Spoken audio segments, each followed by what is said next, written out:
Okay, what's the date today? I think it's the last day of September. Yeah, Friday is the 4th of October. So anyway, Friday, it's Monday. Friday, Hurricane Helene came through, and we are in upstate South Carolina, and we got hit pretty bad.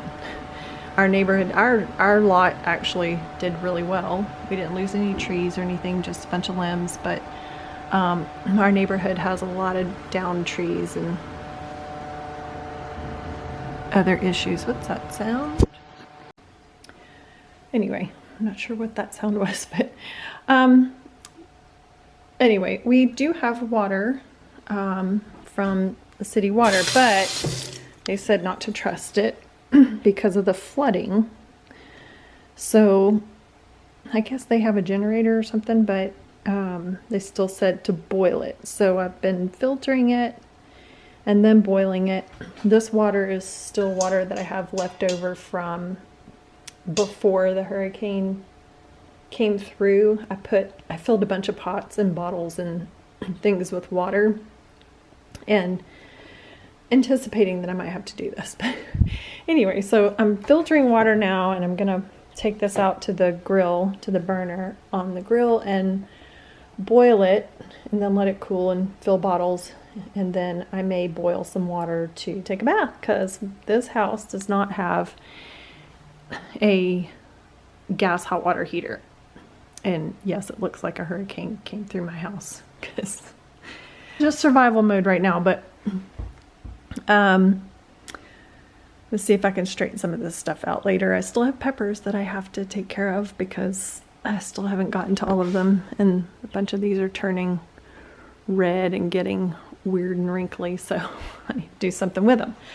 But we do have a generator, and we have the refrigerator plugged in, and a freezer outside that we keep extras in, so that's being kept cold with the generator. But it's off right now because I'm giving it a break. You can't run it constantly. It's too expensive with the gas prices right now to run a generator on that. It takes like 20 gallons a day if you ran it all day and didn't give it any breaks. And at current gas prices, I mean, you're looking at $70 to $80. Well, I guess 70, 65, I don't know, I'd have to figure, but around 70 a day. That's a lot. So, anyway, we are just trying to make things work as we can. Have a bunch of things out charging. We do have a solar generator, but I will tell you that solar generators take a lot of solar to recharge them completely. They've been out there for about 3 or 4 hours now, and it's only charged to like 10%. So if you're reliant completely on a solar generator, you might be in a bind. But you can see all my, trying to hold the blinds up, you can see all the little solar, we have solar lanterns, a solar couple of solar emergency radios, and then I have a Goal Zero. You can't see it's behind some of those little twinkly lights, but it's just a small solar panel, but you can charge like rechargeable batteries or a phone or something like that on it. I need to go move some things around. I see shade covering some of it now. But those little twinkly lights in jars, those little fairy lights, those have come in really handy. And I also have some battery operated lights that have been, battery operated candles that, you know, they look like candles, but they're not. I've been using those. And then I have, oh, can you see it? Oh, I'm too close. Wait. Excuse me. Can't see. Back up. These little panels attached to these little light bulbs, And where's one? Right here. So they just attach to that right there, and you charge them in the sun, and then they put out a lot of light. So I've been like hanging them up like this to do dishes, like hanging it on my hook and stuff. But those are good. I really like these. You can get these on Amazon. I think it's like 2 for $20 or something, but they're rechargeable, which kind of sucks if you're trying to like recharge a bunch of stuff at one time. But what I've been doing is leaving them off during the day and at night so that they don't get, because they're motion censored. And I just don't want them to run, you know, unnecessarily. So we just use them in the evening when it's dark and we're doing stuff in the kitchen and turn them off. But I have it positioned like this because when you put your hands here in the sink, it senses the motion and comes on when you need it. And then I have one here for the stove, same reason. And then we have one here, like this normally has my husband's coffee maker, but he's put it out in the garage so that he can make coffee, plug it into the generator out there. And we have one here too, but it's off right now because I don't want it on during the day. And then we have one in the pantry down there. Trying to figure out what else I have that's been helpful. Mosquito coils, the old-fashioned, you know, kind that you used at the movie theaters in the 70s when I was a kid.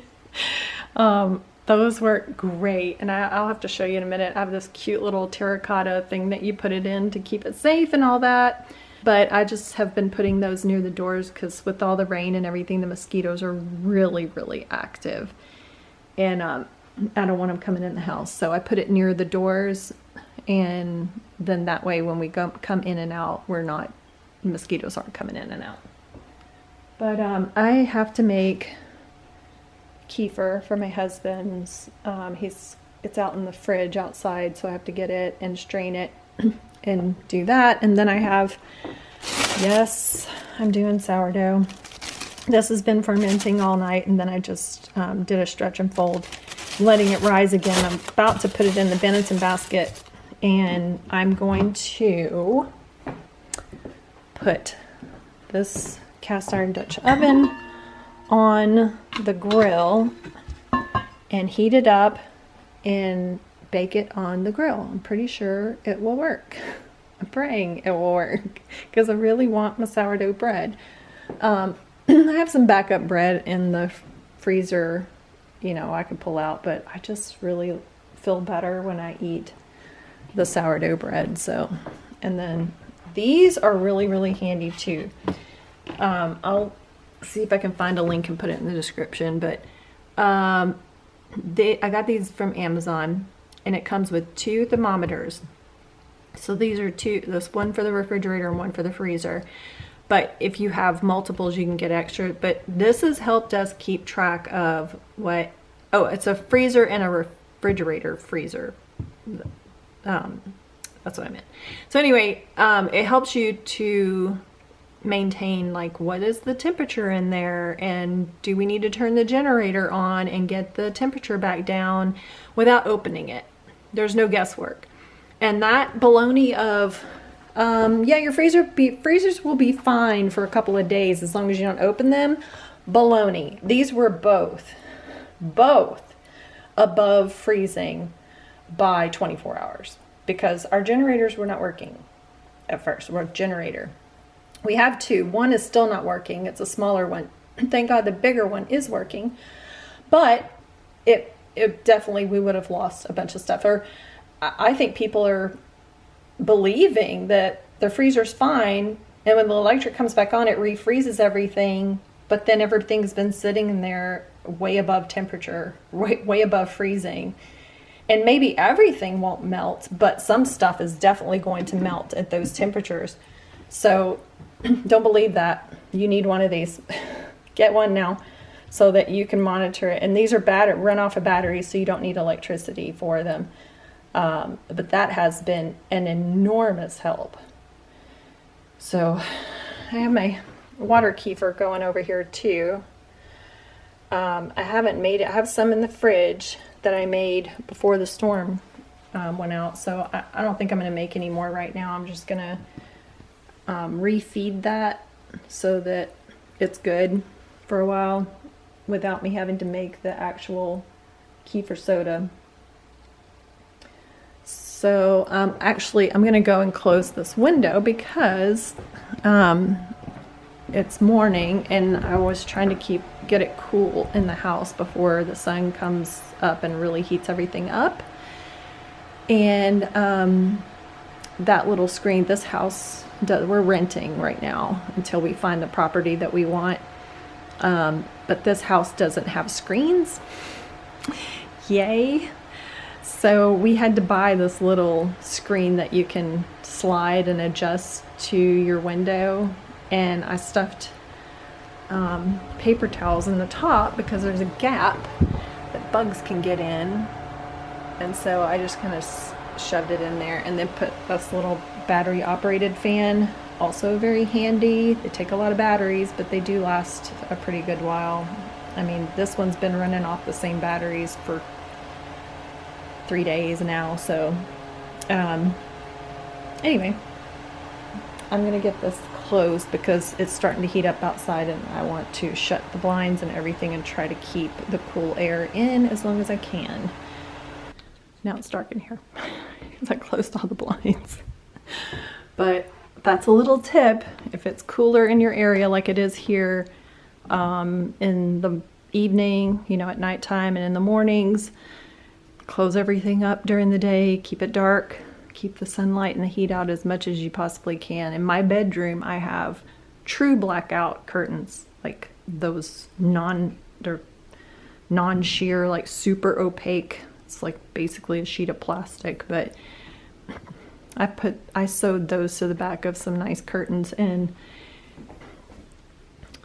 it has made the world of difference in that room because it has 3 big windows like that, and that right on this side of the house without any shade. Like this has a porch.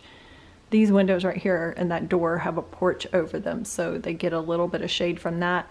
The ones in my room do not. They have no awning or anything, so they're very, very hot. So that blackout curtains have helped a lot. I also put alien tape over the cracks in these windows, as these windows are terrible. But this stuff, alien draft seal, it's really easy. You just measure it, cut it, and peel this thing off and stick it. And there's some more windows I need to do, but these windows in this house are terrible. The heat and cold comes in through them very, very easily. Matter of fact, some of them had gaps big enough that bugs could get in, so the alien tape has helped a lot with that. I did put extra weather stripping around the doors. This one needs some more around the bottom because, as you can see, the cords for the generator fit under it just quite nicely. No problem, which is a problem. But anyway, oh, another thing, neck fans. This one works great. It's a really good neck fan to have, and you recharge it. And I charged everything before the storm hit because, well, I knew it was coming. I just didn't know it was going to do as much damage as it did. But it blows air up on your neck, this part right here. This is the fan part, and it has a protector on it so that it doesn't pull your hair. I don't recommend leaving your hair down when you're wearing it, but it's not going to like yank out big chunks of hair or something. It has 3 speeds. And then this one actually has a cooling plate that you can turn on, and this sits on the back of your neck, and this works really, really great. Like it blows really well, and it blows cold air. It's not like an air conditioner, but it's close. This one just blows whatever temperature air is around you. This one actually cools it off a little bit. I don't know how it does it. It doesn't like have a place for Freon or anything, so I'm not sure how it does it, but this plate does get cold too. So I'd recommend this one more, but this one does tend to pull your hair. I guess that's the intake right there. It does pull my hair a little bit more if it gets like one little stray hair or something, so you do need to wear your hair up, and you know, unless you're a man, you don't have to worry about it. But these work great to keep me cool in the house when it's warming up outside, because it's, even though it's cooler in the house than it is outside, I still get hot easily. I have low tolerance for heat, and even though we live, where we live right now is about 1,000 feet elevation. So we're cooler than other areas like where my parents live in Texas, and you know, my family and everybody lives down there. Like they stay about 10 degrees hotter than we do, sometimes more, but we have a true fall. So it's just been hotter this year than normal. So even though it's almost October, we're still getting low 80s temperatures, low to mid 80s. And that's just for a few more days, just till like Thursday. But it's, you know, of course, conveniently right after a hurricane came and we don't have power. So we're very, very lucky though by being able to keep the food that we have refrigerated and not have it spoil. We don't have to hunt down ice. We just have to get gas, you know, and there are places that we've been able to get fuel. The last day, like last 24 hours has been not too bad, but most of the gas stations are still closed. And when they do get some of them that are open that do get fuel, they run out really quickly and people are in lines fighting over it. And I'll try to insert some footage of some of the lines that I've seen, but people are like lined up down the highway just to get in the parking lot of these gas stations. And also people not prepared at all. Like people are even going into these convenience stores looking for food and a place to plug in their devices, like their phone and stuff.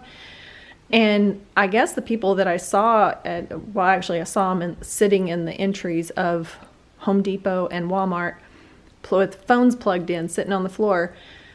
And you know, if they have a car, they could do that in a car, but I'm guessing maybe they drove. Drove. It's really, Stacy. What was it? I'm guessing they walked from nearby, like, you know, apartments or something, homes that are nearby, and they just walked up. Plus, like, some of the big stores like that, they weren't open the first 36 hours or so. But when they did and they got their generators going, they actually have air conditioning. So I think some people are going to hang out because there's air conditioning. And that's one of the reasons I went. I also wanted to see what was going on. Like, what's everybody doing? Where, you know, where are the issues? Are we getting power back anywhere? Nope. No, like the people who have power have generators, you know, the stores especially. But when the traffic lights don't work, there's no power. So if there was power, they'd run it to those first. So I don't know. The energy company here said we should have it by this next weekend, but that's, you know, 5 or 6 days away. And they said we're also not making any promises. So I don't know if we're actually going to have any or not. But we have food and water and a way to cook and boil water and all that. So it's just the heat. This house also does not have gas hot water heater or a gas stove. That fireplace, which is just a little fake fireplace, but it's the only thing that has gas here, and it's not even on. Like it doesn't even work right now because the gas is turned off and everything. But anyway, you know, I boil water and pour it in the tub with cold water until I get it to a temperature that I can tolerate it. My husband just takes cold showers right now, so, you know, do what you gotta do. I guess that's it for now. If I think of anything else, I'll come back and let you know. But yeah, that's what's up. I just have been so busy trying to keep up with everything, like moving the solar panels around. It's kind of a full-time job to watch that and keep them in the sun, and rotated the direction towards the sun as best you can to get the maximum charge, and bring all the solar stuff outside as soon as you can in the morning, and bring everything back in the house in the evening so that you can use it. And just trying to keep up with everything, boil water and cook and then clean. And the way I've been cleaning dishes is just cold water, because there's no heat, no hot water, but cold water, and then I put bleach in the water and just rinse it off really well. And I know there could still be some bacteria on that, but we're using paper plates and bowls to eat out of, and bacteria don't survive on metal. So silverware is not really going to be a problem, especially if it's dry. And your pots and pans are going to be heated, hopefully, when you're cooking, so you don't really have to worry about it too much. But I've washed pots and pans and plates and all that in lakes and rivers before, and there's definitely bacteria in those, and I'm fine. So I don't know, maybe I have a good, I have some immunity built up to those bacteria. I swallowed a lot of lake and river water when I was a kid, so I think I've got some immunity to it, but I still won't test it. But I think just washing and drying some pots and pans and forks and spoons is no big deal. Yeah, I think I'm also going to have to change out some of my hummingbird feeders today. They are just poor little things. I was worried about them being okay, because that wind, they said it got down to, or was supposed to weaken to a tropical storm, but now they're saying that it didn't, that it was like a Cat 1 when it hit this area, and we're far enough inland. We're almost to the North Carolina border, and North Carolina and Tennessee got whooped. So we did too, and we had a lot of flooding too, but our flooding didn't breach as much as it did there. And that's where they got really devastated, was the breached rivers and lakes and stuff. They had a dam up there. I think we had a dam that almost breached, but it held, like it went around the sides of the dam, but it didn't actually break the dam.